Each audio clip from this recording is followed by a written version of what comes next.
மரியாதைக்குரிய அண்ணன் பல கருப்பையா அவர்கள் பேசுகின்ற பொழுது சிரிக்க வைத்தார். சிரிக்கின்ற பொழுதே ஆழமான கருத்தை மனதிலே பதிய வைத்தார்.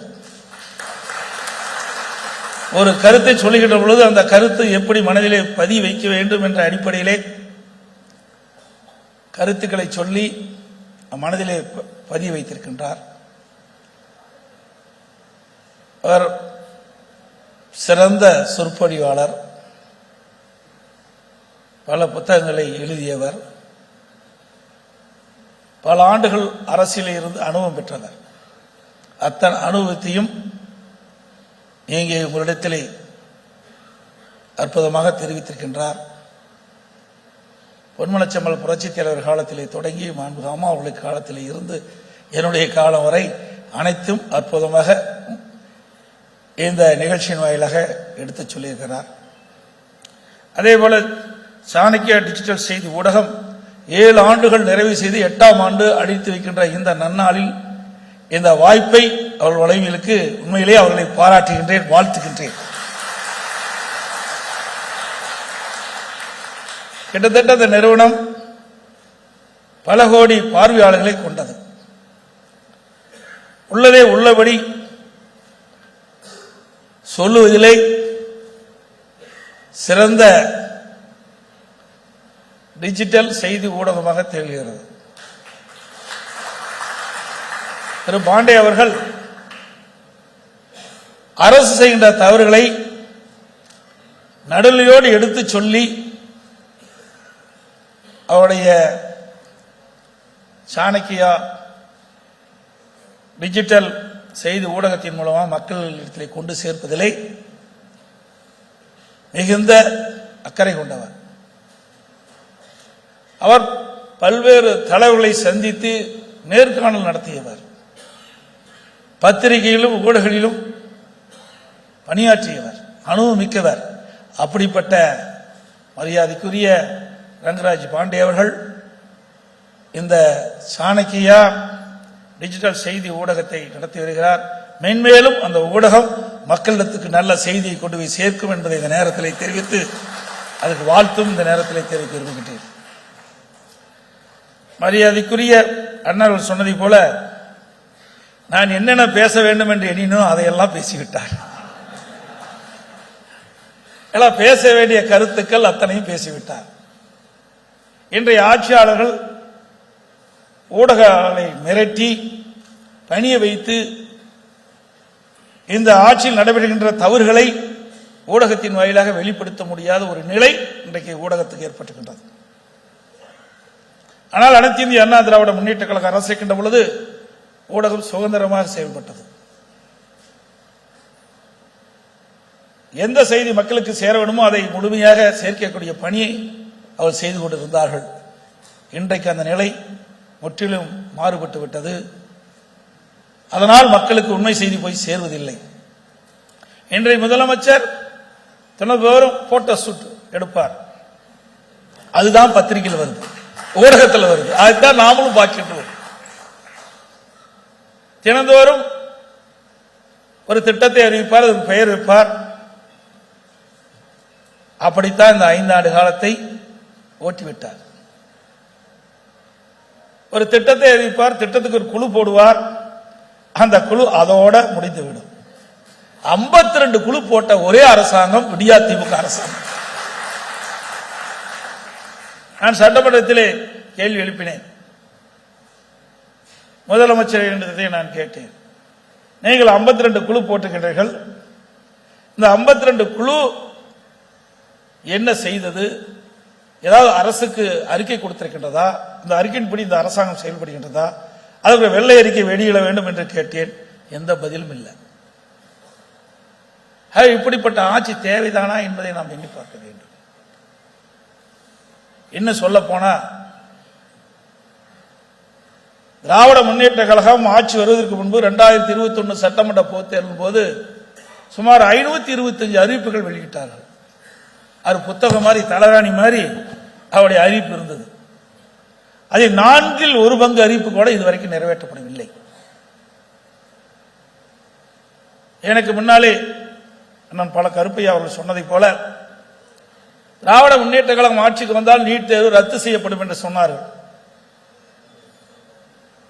இதுவரை அதற்கு உண்டான நடவடிக்கை மேற்கொள்ளவில்லை. துணை முதலமைச்சர் திரு உதயநிதி ஸ்டாலின் அவர்கள் சொன்னார், நீட் தேர்வு ரத்து செய்வதற்கு எங்கிட்ட ரகசியம் இருக்குன்னு சொன்னார்.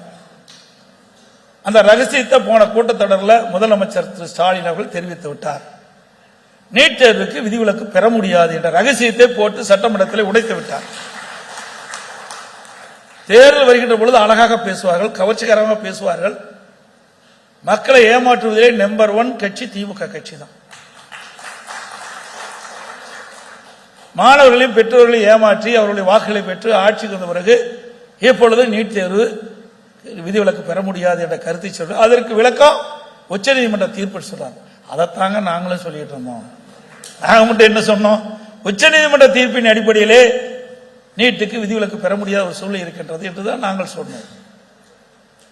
அதுக்கு மாற்று ஏற்படாதா?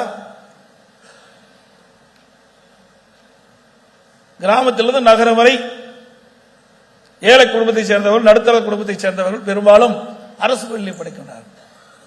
அப்படி அரசு பள்ளியில் படிக்கின்ற மாணவ செல்வங்கள் பல பேர் மருத்துவராக வேண்டும் என்ற கனவு அவர் மனதிலே இருந்து கொண்டிருந்தது. நானும் அரசாங்க பள்ளியிலே படித்தவன். 1ஆம் வகுப்பு முதல் 12ஆம் வகுப்பு வரை அரசாங்க பள்ளியிலே படித்தவன். ஆகவே அந்த மாணவனுடைய எதிர்காலம் சிறப்பாக இருக்க வேண்டும், அவருடைய கனவு நனவாக வேண்டும் என்ற அடிப்படையில் தான் 7.5% உள்ளிடுவதற்கிடை கொண்டு வந்து சட்டம் ஏற்றப்பட்டு அமல்படுத்தப்பட்டு நிறைவேற்றப்பட்டு என 3000 பேர் அரசு பள்ளி படித்த மாணவ மாணவிகள் மருத்துவ கல்வி இன்னைக்கு படிச்சிட்டு இருக்கிறார். இந்த இடஒதுக்கீட்டில் கிடைக்கப்பட்ட மாணவ மாணவிகள் பெரும்பாலும் ஏழை குடும்பத்தை சேர்ந்தவர். அவர்களால் மருத்துவ கல்வி கட்டணம் செலுத்த முடியாத சூழ்நிலை என்னுடைய கவனத்திற்கு வந்தவுடன் உடனடியாக இந்த இடஒதுக்கீட்டில் இடம் கிடைத்த மாணவ மாணவிகளுக்கு அரசாங்கமே மருத்துவ கல்வி கட்டணத்தை செலுத்தும் என்ற உத்தரவை போட்டு ₹1 செலவு இல்லாம அரசு பள்ளி படித்த மாணவர்களுக்கு மருத்துவ கல்வியை கிடைக்க செய்த அரசாங்கம் அதிமுக அரசாங்கம்.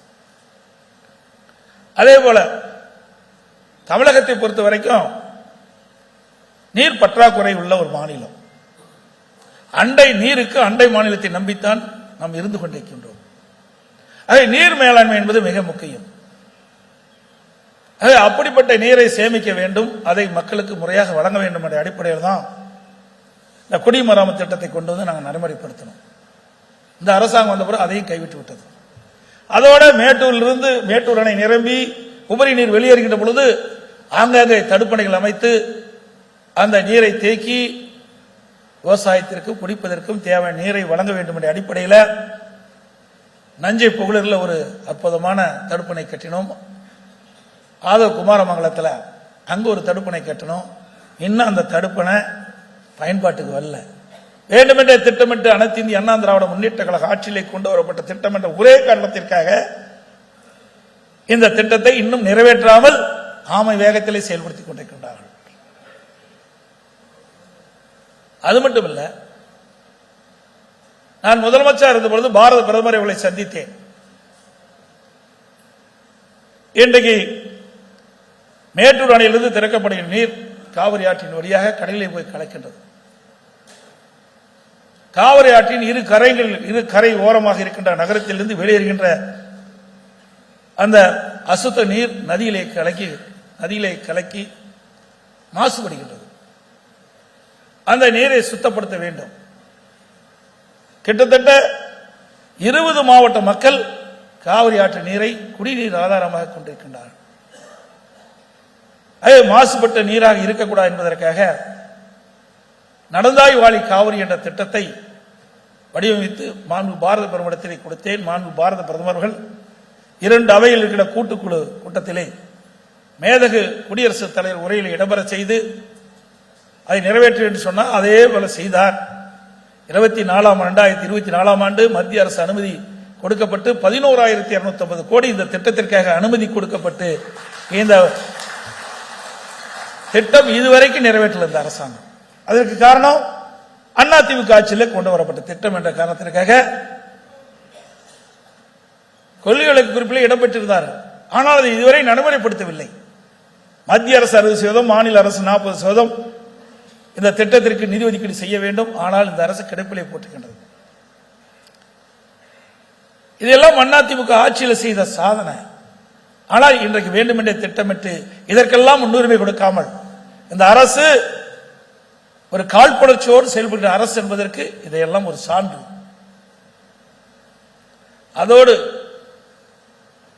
ஒரு நாட்டினுடைய வளர்ச்சி கல்வி மையமாக வைத்து செயல்படுது. அந்த கல்விக்கு முன்னுரிமை கொடுத்தோம்.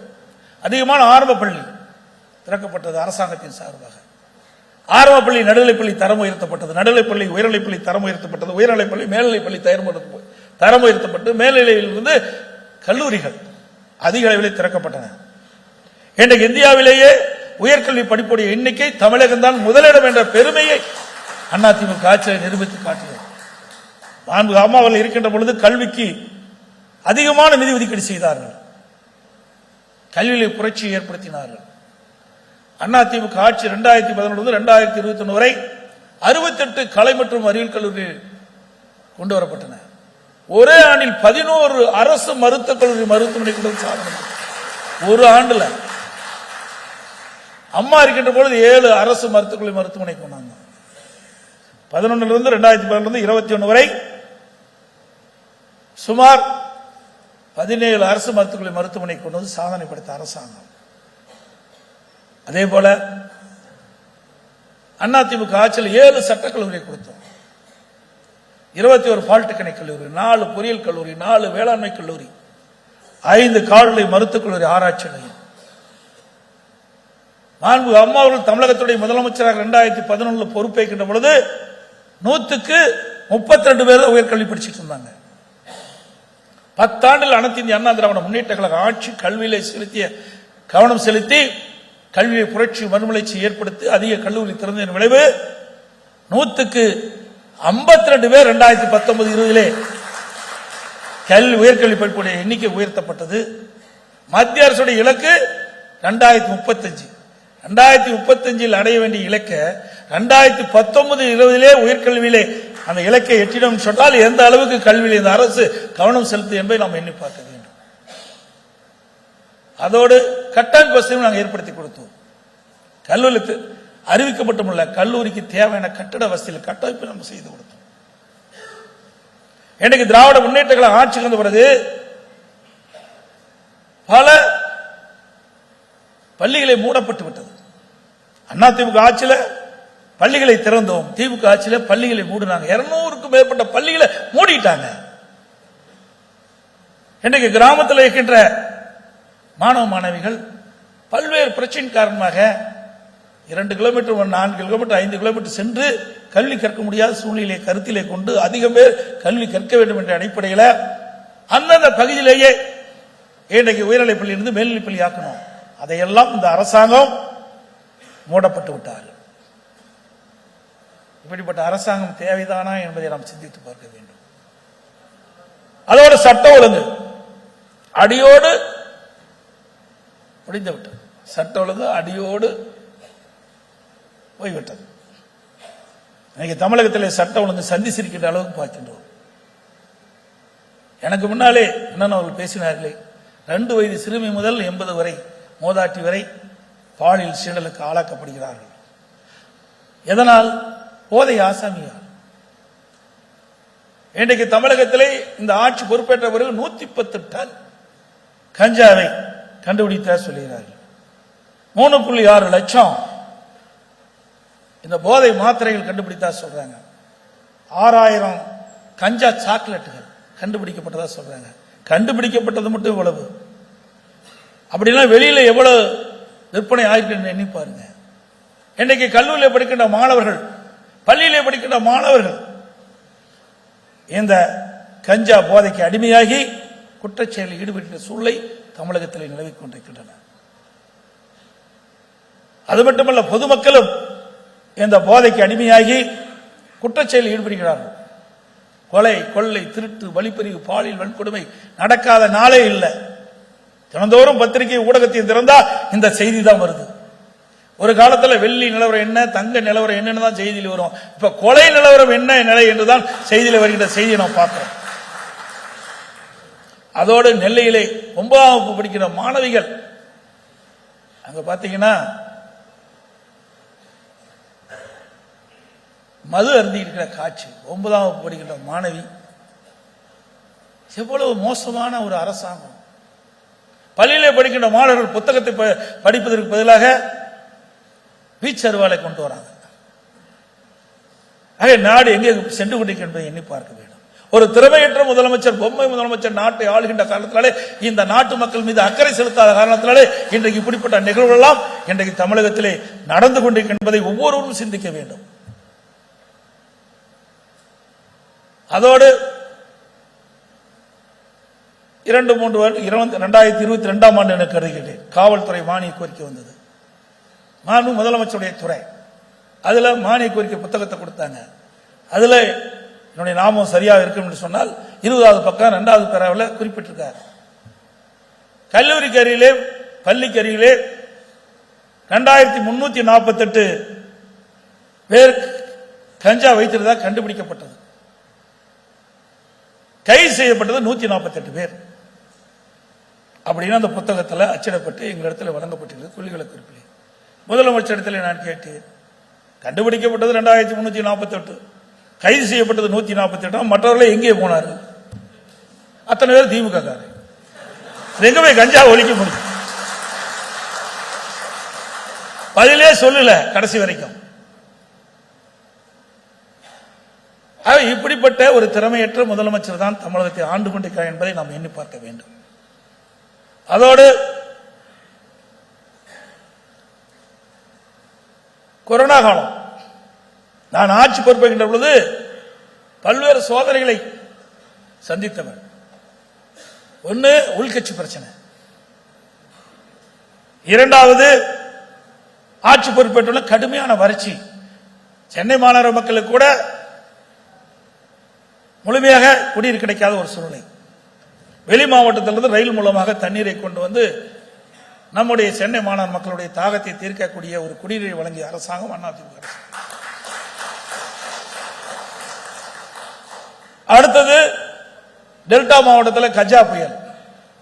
இந்த டெல்டா மாவட்டத்தை புரட்டி போட்டு போயிட்டு விட்டது.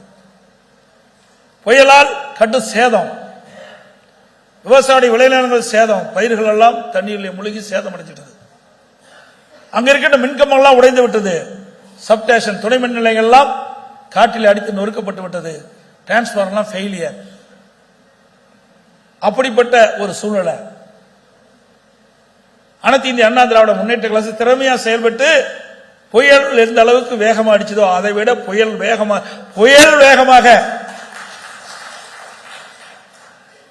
நிவாரண பணிகளை மேற்கொண்டு பாதிக்கப்பட்ட விவசாயிகளுக்கு தேவையான நிவாரண உதவி, பாதிக்கப்பட்ட மக்களுக்கு தேவையான நிவாரணங்கள் வழங்கப்பட்டு அதையும் சரி செஞ்சோம். அதுக்கு பிறகு கொரோனா.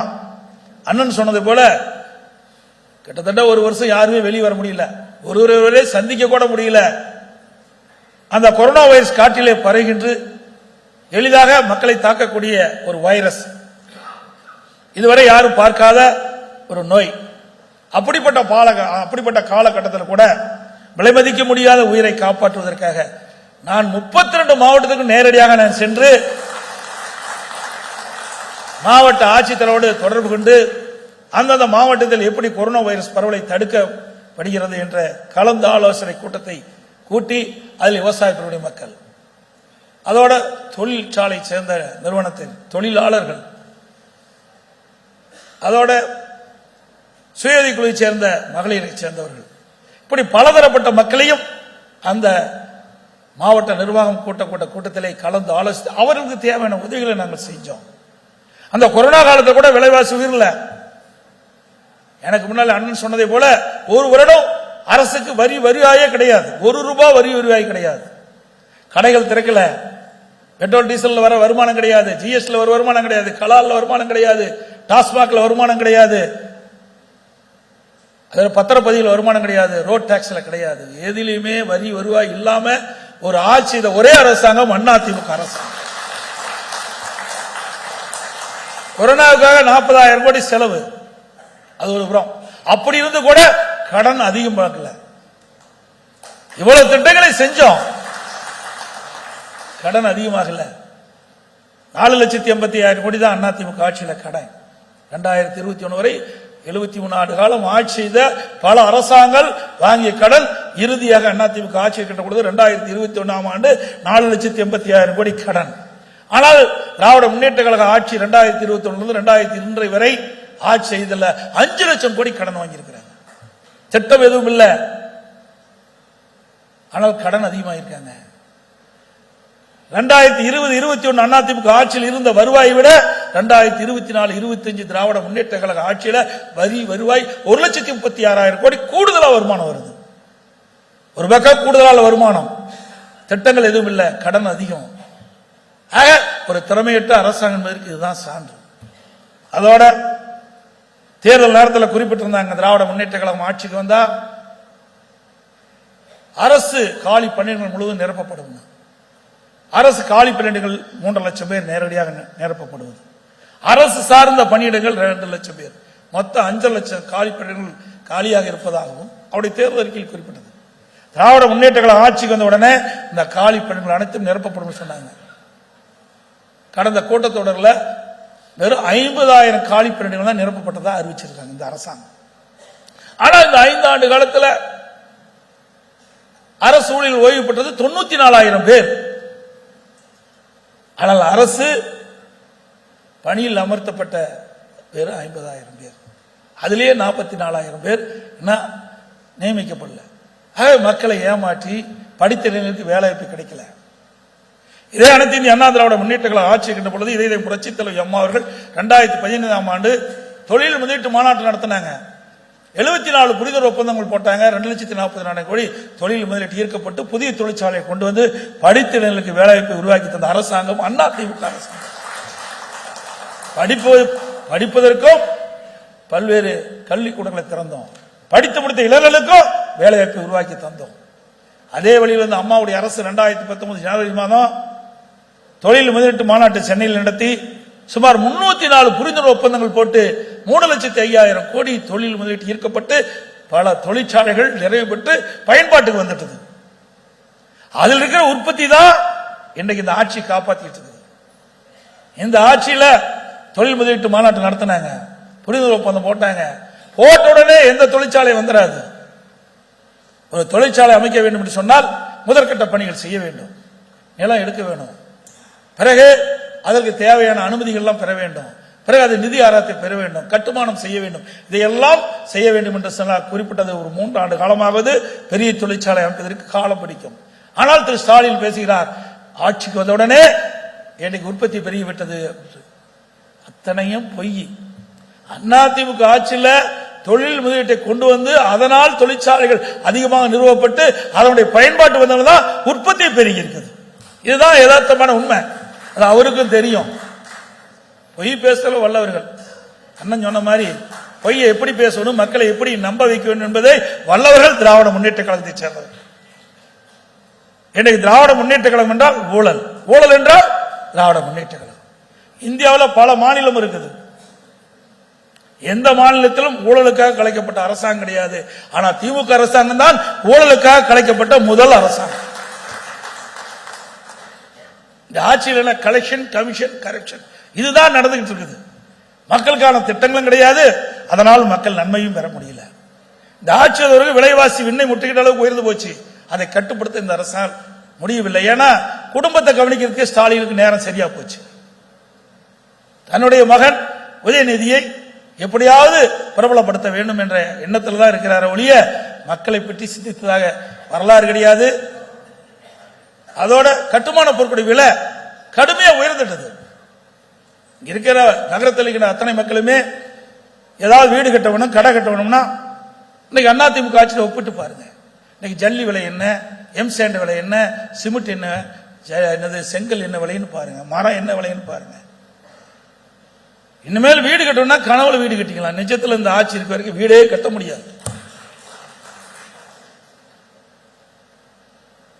அதே போல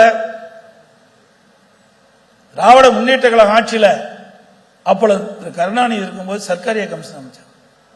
அரிசி பேரவுரல், கோதுமை பேரவுரல், பூச்சி மருந்து ஊரல், சர்க்கரை பேரவுரல். சர்க்கரை பேரவுரல்ல அரசு அறிக்கை தாக்கல் இருக்குது. சர்க்கரை எல்லாம் எறும்பு தின்னுட்டுது, கோணி பைய கரையன் சாட்சி. எப்படிப்பட்ட ரிப்போர்ட்! அதனுடைய வாரிசு தானே திரு ஸ்டாலின். அவர் எப்படி இருப்பார்? எதை ஒண்ணு போட்டா அப்படித்தான் இருக்கு. இன்றைக்கு இந்த தேர்தலை பொறுத்த வரைக்கும் குடும்ப ஆட்சிக்கு முடிவு கட்டுகின்ற தேர்தல், வாரிசு அரசியலுக்கு முடிவு கட்டுகின்ற தேர்தல் இந்த தேர்தல்.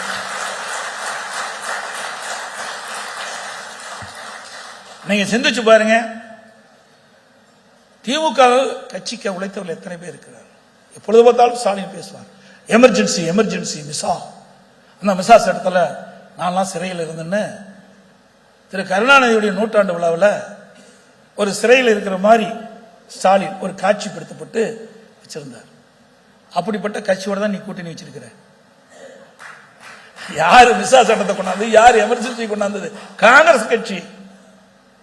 நாங்கள் அல்ல, எங்க திரு பாரதிய ஜனதா கட்சி அல்ல, திரு காங்கிரஸ் மத்தியில் ஆட்சி அதிகாரத்துக்கு வந்து எமர்ஜென்சி கொண்டாந்தாங்க, மிசா சட்டத்தை கொண்டாந்தாங்க. அதன் மூலமாகத்தான் இவரெல்லாம் கை செய்யப்பட்டு சிறையில் இருந்தா அந்த காட்சியை வெளிப்படுத்திட்டு இருக்கார் திரு ஸ்டாலின். கடந்த இப்பொழுதுதான் ஒரு முடிவுக்கு வந்திருக்குது. அது திமுகவில் ஒரு கூட்டணி இன்னும் சலசலப்பு இருந்துகிட்டே இருக்குது. காங்கிரசும் திமுகவும் கூட்டணி பேச்சுவார்த்தை நடத்தினாங்க. 20 நாட்கள் வார்த்தை போர். பத்திரிகை ஊடகத்தில் இந்த செய்தி தான் வந்துட்டு இருந்தது. ஆனா பல பத்திரிகை ஊடகத்திலையும் இதை அப்படியே இருட்டடிப்பு செஞ்சுட்டாங்க. அப்படி ஆட்சி அதிகாரத்தை பயன்படுத்தி இதை வெளியே வராமல் பார்த்துக்கிட்டாங்க. எந்த வாதமாடையும் வைக்கல. ஆனா அண்ணா திமுக ஆளுங்கட்சியா இருக்கும் போதும் வாதமாடியில பேசுவாங்க, எதிர்கட்சியா இருக்கும் போது வாதமாடியில பேசினாங்க.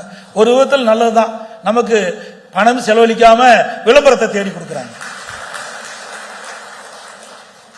நாங்க எதை பற்றி கவலை இல்லை, மடியில கனம் இல்லை, வழியில பயம் இல்லை, அதனால அச்சப்படுவதே கிடையாது.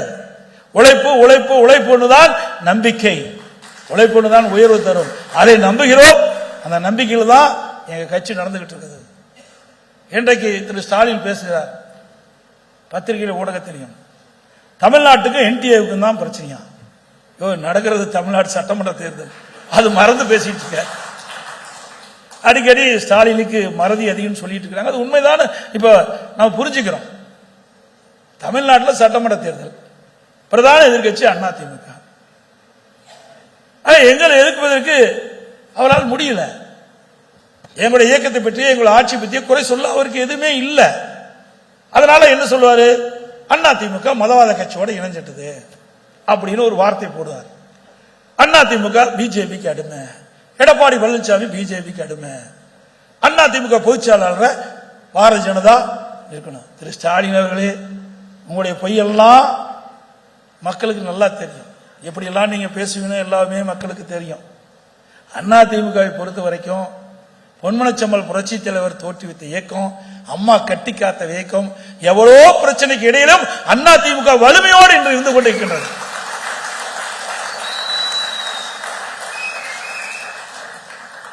நான் ஆட்சி செய்வதும் சரி, இன்றும் சரி, பாரதிய ஜனதா கட்சி பொறுத்த வரைக்கும் உணர்வுபூர்வமாக நாங்கள் செயல்பட்டுக் கொண்டிருக்கின்றோம். நான் ஆட்சி செய்கின்ற பொழுது பல்வேறு உதவிகளை மத்திய அரசிலிருந்து கிடைக்கப்பட்டது. இன்றைக்கு கூட மெட்ரோ ரயில் திட்டம், இந்தியாவில் ஒரு திட்டத்துக்கு 63,000 கோடி நிதி ஒதுக்கீடு செய்த ஒரே அரசாங்கம் மத்திய அரசாங்கம். அதை பெற்றது தமிழ்நாடு அரசாங்கம். இதுவரை ஒரு திட்டத்துக்கு 63 கோடி அனுமதித்ததே கிடையாது. அப்படி மத்திய அரசு அனுமதி கொடுத்தது. நான் ஏற்கனவே சொன்னேன், நடந்தாய் வாலி காவிரி திட்டம் 11,850 கோடி. பல திட்டத்துக்கு மத்திய அரசு உதவி செஞ்சது. இந்திய தேசிய நெடுஞ்சாலையம், இந்திய தேசிய நெடுஞ்சாலை ஆணையத்தில் நிறைய சாலைகள் இன்றைக்கு விரிவுபடுத்தப்பட்டது, துறைமுகங்கள் விரிவுபடுத்தப்பட்டது, விமான நிலையம் தூத்துக்குடி திருச்சி விமான நிலையங்கள் விரிவுபடுத்தப்பட்டன. 2 நாளைக்கு முந்தி மதுரையில் சர்வதேச விமான நிலையம் என்று அறிவிக்கப்பட்டிருக்கிறது. இப்படி மத்திய அரசாங்கத்தில் இருக்கிற திட்டங்கள் எல்லாம் தமிழ்நாட்டுக்கு கொடுத்துட்டு தான் இருக்கிறாங்க. ஆனா இதே காங்கிரஸ் ஆட்சி இருந்தது, என்ன ஒரு புதிய திட்டத்தை கொண்டாந்தீங்க? எவ்வளவு நிதி இந்த அரசாங்கம் பெற்றது? திமுக அரசாங்கம் 15 ஆண்டு காலம் மத்தியில் ஆட்சி அதிகாரத்தில் திராவிட முன்னேற்ற கழகம் மத்தியில் இருந்தது. ஆட்சி அதிகாரத்தில் இருக்கிறது, குடும்ப உறுப்பினருக்கு தேவையான அதிகாரத்தை இந்த அரசாங்கம் பெற்றதை ஒழிய, திமுக பெற்றதை ஒழிய மக்களுக்கு தேவையான திட்டங்களை பெறல, தமிழ்நாட்டுக்கு தேவையான நிதிகளும் பெறல. இன்னும் குறிப்பா சொல்ல போனா தமிழ்நாட்டை சேர்ந்த சிதம்பரம் நிதியமைச்சராக இருந்தார். அப்பொழுது கூட அவர்களை நாடி தமிழ்நாட்டுக்கு தேவையான நிதி பெற முடியாத ஒரே அரசாங்கம் திமுக அரசாங்கம், ஒரே கட்சி திமுக கட்சி. ஆனா அண்ணா திமுக கட்சி அப்படி இல்ல. அண்ணா திமுக கட்சிக்கு அப்படியெல்லாம் அரசாங்கம் முடியல, நமக்கு அந்த வாய்ப்பு கிடைக்கல. இருந்தாலும் கிடைக்கின்ற வாய்ப்பை பயன்படுத்தி மத்திய அரசோடு இணைந்து செயல்பட்டு தமிழ்நாட்டு மக்களுக்கு தேவையான ஆக்கப்பூர்வமான திட்டங்களை பெற்று தேவையான நிதிகளை பெற்று தமிழ்நாடு வளர்ச்சி பெறுவதற்கு அடித்தளமாக விளங்கிய அரசாங்கம் அண்ணா திமுக அரசாங்கம், அண்ணா திமுக கட்சி.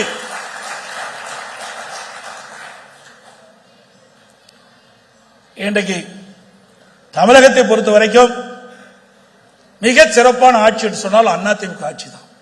அதிமுக ஆட்சி காலம் ஒரு பொற்கால ஆட்சி கொடுத்தது. இன்றைக்கு தேசிய அளவில் பல விருதுகளை நாங்கள் பெற்றோம். அதிமுக ஆட்சியில் உள்ளாட்சி துறையில் மட்டும் 140 தேசிய விருதுகளை பெற்றோம். போக்குவரத்து துறையிலே தேசிய விருது, மின்சாரத்துறையிலே தேசிய விருது, உறுப்பு மாற்று அறுவை சிகிச்சை 5 ஆண்டு காலம் தொடர்ந்து தேசிய விருதுகளை பெற்றோம். உணவு தானிய உற்பத்தி வேளாண்மையில் 5 ஆண்டு காலம் கிறிஸ்தவ உயர்ந்த விருதை பெற்றோம். சமூகத்துறையில் விருதுகளை பெற்றோம். உயர்கல்வியிலே தேசிய விருதுகளை பெற்றோம். ஒரு அரசாங்கம் சிறப்பாக செயல்படுவதற்கு இந்த தேசிய விருதுகளும் சான்று. இந்த ஆட்சியில் என்ன செஞ்சிட்டு இருக்கிறாங்க? எனக்கு முன்னால் அண்ணன் சொன்னார, இன்றைக்கு கள்ளக்குறிச்சியில் கள்ளச்சாராயம் பருகி 68 பேர் உயிரிழந்துட்டாங்க. அது மாநில அரசில் இருக்கின்ற காவல்துறை முறையாக விசாரிக்காது என்று சொல்லி நீதிமன்றத்தில் நாடி சிபிஐ விசாரணை மேற்கொள்ள வேண்டும் என்று உயர்நீதிமன்றத்தில் நாடினோம். உயர்நீதிமன்றம் அது உண்மைதான், சிபிஐ விசாரிக்க வேண்டும் என்று தீர்ப்பளிச்சது. அதை எதிர்த்து உச்சநீதிமன்றம் போறாங்க.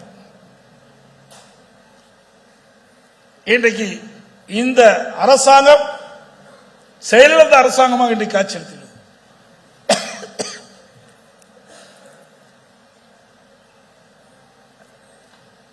இன்று வரை சட்ட ஒழுங்குக்கு நிரந்தர டிஜிபி நியமிக்க முடியல.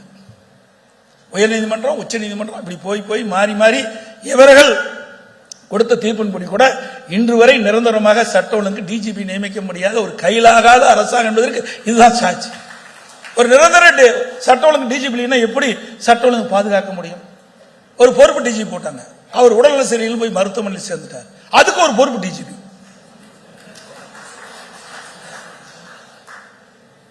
இன்றைக்கு தமிழ்நாட்டில் இருந்து இந்த தமிழ்நாடு அரசு தான் இன்றைக்கு யாரெல்லாம் டிஜிபி சட்ட ஒழுங்கு டிஜிபியை நியமிக்க வேண்டும் என்பதற்கு அது ஒரு பட்டியல மத்தியில் இருக்கிற யூபிசிக்கு அனுப்புறாங்க. மாநில அரசு அனுப்புகின்ற அந்த பட்டியலில் 3 பேர் தேர்வு செஞ்சு மாநில அரசுக்கு அனுப்புறாங்க. அதுல ஒருவரை மாநில அரசு தேர்ந்தெடுத்து சட்ட ஒழுங்கு நிரந்தர டிஜிபியா அமைக்கணும். அதுல என்ன உங்களுக்கு கஷ்டம்? ஏன்னா இவர்களுக்கு தேவையான ஆளுகள் இல்லை. இவர் சொல்லுகின்ற சொல்லுக்கு அடிபணியாதவர்கள் இருக்கின்ற காரணத்தினால அந்த நிரந்தர டிஜிபி இதுவரைக்கும் நியமிக்க முடியல. இப்ப உச்சநீதிமன்றம் மீண்டும் உச்சநீதிமன்றம் போற கருத்து சொல்லி இருக்குது. 20ஆம் தேதிக்குள்ள இதை முடிவு செய்ய வேண்டும் என்று ஒரு தீர்ப்பை கொடுத்திருக்குது. இப்படி இந்த ஆட்சி இருக்கின்ற வரை மக்கள் நிம்மதியாக வாழ முடியாது. இந்த ஆட்சி இருக்கின்ற வரை தமிழ்நாடு வளர்ச்சி பெற முடியாது. ஊழல் நிறைந்த ஆட்சி, மக்களோட ஆட்சி அகற்றப்பட வேண்டும் என்பது ஒட்டுமொத்த தமிழ் மக்களுடைய எண்ணமாக இன்றைக்கு ஒலித்துக் கொண்டிருக்கின்றது. நிச்சயமாக நடைபெற்ற சட்டமன்ற தேர்தலில் இது பிரதிபலிக்கும் என்ற இந்த நேரத்தில் தெரிவித்து, மரியாதைக்குரிய இந்த நிறுவனத்தினுடைய பொறுப்பாளர் திரு ரங்கராஜ் பாண்டி அவர்கள் இந்த 7ஆம் ஆண்டு நிறைவு செய்த 8ஆம் ஆண்டு அடித்திருக்கின்ற இந்த சாணக்கியா டிஜிட்டல் செய்தி ஊடகம் மென்மேலும் வளர்ந்து நாட்டு மக்களுக்கு உள்ளதை இப்படி எந்த அச்சம் இல்லாமல் நாட்டில் நடந்த தவறுகளை சுட்டி காட்ட முனைப்படும் என்று வாழ்த்து தெரிவித்து விடுகிறேன். நன்றி, வணக்கம்.